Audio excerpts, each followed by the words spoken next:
तो वहीं बीजेपी सांसद अपराजिता सारंगी ने जापान, इंडोनेशिया, मलेशिया, दक्षिण कोरिया और सिंगापुर के विदेशी दौरे से लौट आई हैं और अपराजिता सारंगी ने अपना अनुभव इसको लेकर साझा किया। तो इसी बीच हमारे साथ जुड़ी हैं, उनका सबसे पहले तो स्वागत है। सबसे पहले मैं आपसे जानना चाहूंगा कि जिस तरीके से आप एशिया भर के 14 दिवसीय आउटरीच का हिस्सा थी और आपने इन देशों को पाकिस्तान के बारे में क्या संदेश दिया, किस तरीके से पाकिस्तान को लेकर सच सबके सामने रखा? सबसे पहले तो मैं कहना चाहूँगी कि 14 दिनों के विदेश भ्रमण के बाद हम भारत लौटे हैं और अपनी धरती पर पहुंचकर बहुत ही सुखद अनुभूति हो रही है, बहुत ही अच्छा प्रतीत हो रहा है। मैं निश्चित तौर पर कहना चाहूँगी कि 5 देशों का हमने भ्रमण किया।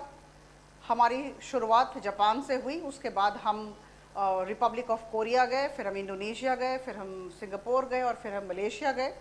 और इन 5 देशों में हम सब की बातें बहुत संयम और बहुत धैर्य से सुनी गई। इस बात से मुझे फ़ख्र होता है। कहीं ना कहीं ऐसी अनुभूति हुई कि भारत के नेतृत्व के प्रति सबके मन में बहुत श्रद्धा और सम्मान का भाव है, वो परिलक्षित हो रहा था जी। इसके अलावा मैं कहना चाहूँगी कि हर एक देश में हमने राजनीतिक लोगों से बातचीत की, हमने इंडियन डायस्पोरा प्रवासी भारतीयों से बातचीत की, हमने जो महिलाएं थीं उनसे बात हुई, युवा से बातचीत हुई और थिंक टैंक और एकेडमिया से बातचीत हुई। तो मैं कहूँगी कि देश के हर एक वर्ग के लोगों के प्रतिनिधि से हम लोगों ने बातचीत की और सबके समक्ष अपना पक्ष रखा जी। देखिए, हमारा मैंडेट बहुत स्पष्ट था। मैंडेट था कि पाकिस्तान ऑपरेशन सिंदूर के दरमियान और उसके पश्चात लगातार भ्रामक स्थिति पैदा करने में तुला हुआ था।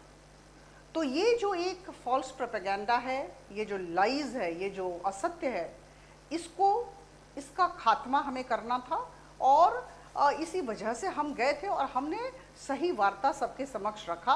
We try to set the narrative right. बड़ी बात यह होती है कि बहुत विनम्रता के साथ हमने बहुत स्पष्टता के साथ अपनी बात कही, बहुत आत्मविश्वास के साथ अपनी बात कही।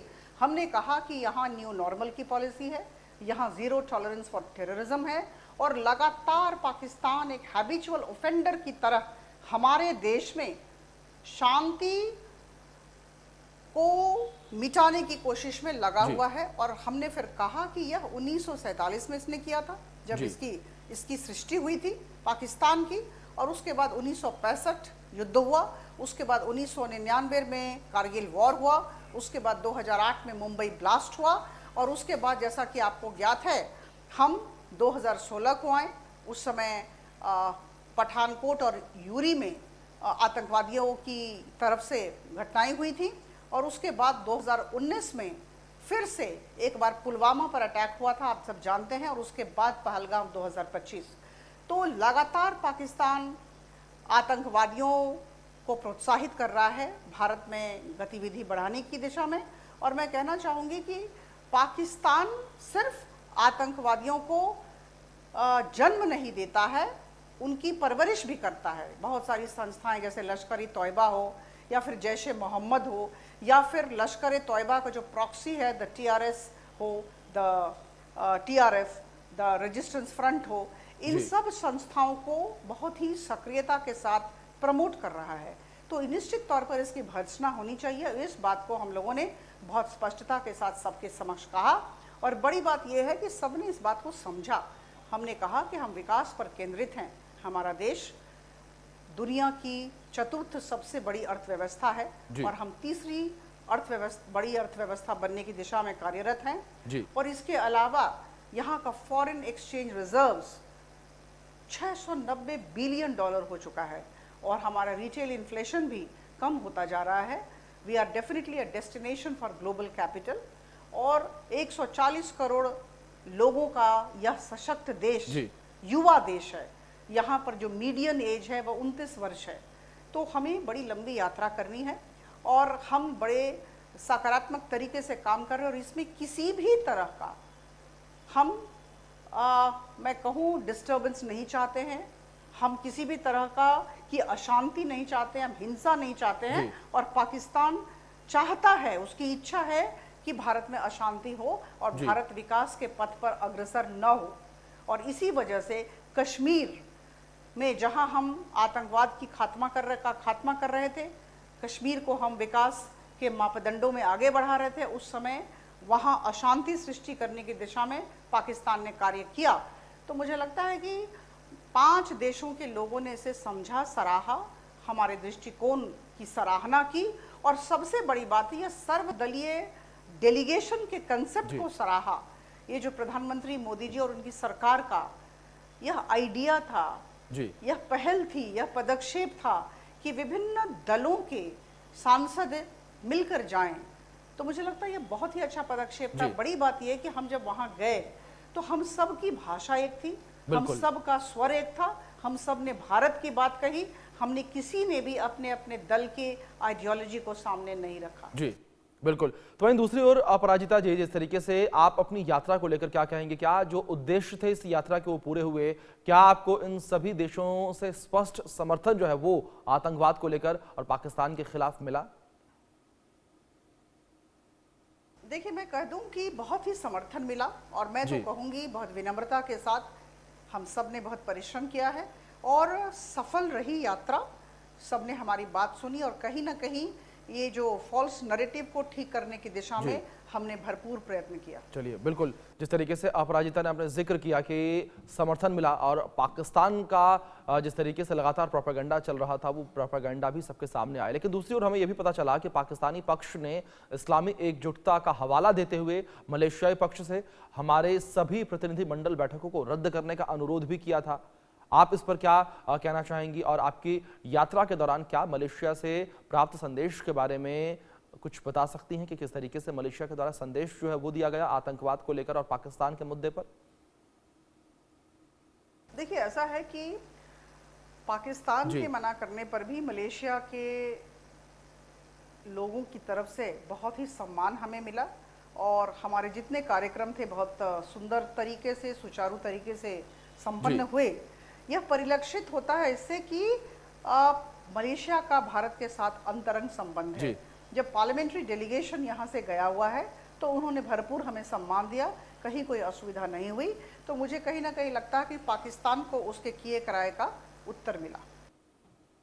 दूसरी ओर अपराजिता जी, क्या आपने पाकिस्तान की सीमा के पार आतंकवाद के सबूत पेश किए या फिर संदेश को व्यापक रूप से स्वीकार किया गया? बहुत स्पष्टता के साथ, बहुत जोर देकर हमने उठाया। आतंकवाद जो भारत के अंदर है और आतंकवाद जो क्रॉस बॉर्डर है, सबके विषय में बातचीत हुई और इसमें पाकिस्तान की जो अहम भूमिका है इसके विषय में भी कहा गया। यूनाइटेड नेशन सिक्योरिटी काउंसिल ने एक प्रेस विज्ञप्ति जारी की थी अप्रैल 2025 और इस प्रेस विज्ञप्ति को हम सब ने पढ़ा उनके समक्ष, सबके समक्ष। और ये प्रेस विज्ञप्ति कहती है कि perpetrators, organizers, financiers and sponsors of terrorism should be held accountable and brought to justice।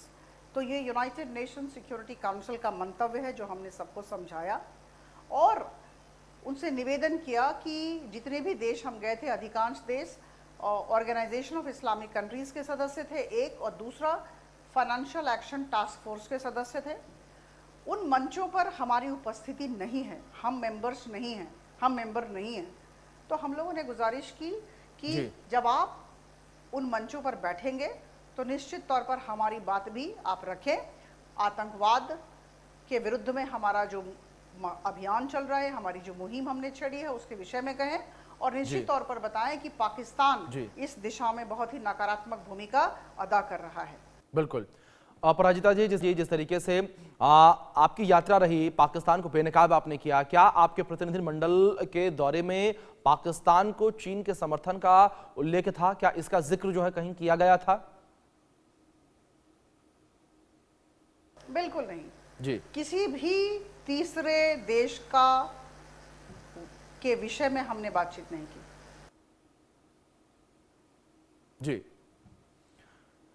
बिल्कुल। अपराजिता जी, जिस तरीके से आपने जिक्र किया कि चीन के समर्थन को लेकर जिस तरीके से बात नहीं हुई, लेकिन दूसरी ओर पाकिस्तान ने बिलावल भुट्टो को भेजा है, लेकिन भारत के आउटरीच के विपरीत 3 देशों को आप इस नकलची प्रयास को लेकर क्या कहना चाहेंगे? क्या आप देखते हैं कि भारत के आउटरीच के कारण पाकिस्तान घबराता नजर आ रहा है और पाकिस्तान भी घबराहट में अब सेम काम कर रहा है झूठा प्रोपेगेंडा फैलाने के लिए।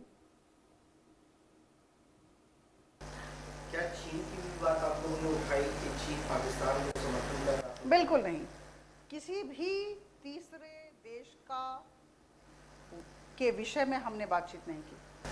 जहां तक बिलावल भुट्टो का सवाल है, जी बिल्कुल अपराजिता जी, जिस तरीके से आपने जिक्र किया, फिलहाल बहुत शुक्रिया अपराजिता जी आपका जुड़ने के लिए और अपना कीमती वक्त इंडिया न्यूज़ को देने के लिए। तो आपने सुना यहाँ पर अपराजिता जो कि भारतीय जनता पार्टी से सांसद और उस डेलीगेशन का हिस्सा हैं जो डेलीगेशन जो है विदेश गया है और पाकिस्तान के आतंकी चेहरे को विदेश में जाकर डेलीगेशन बेनकाब कर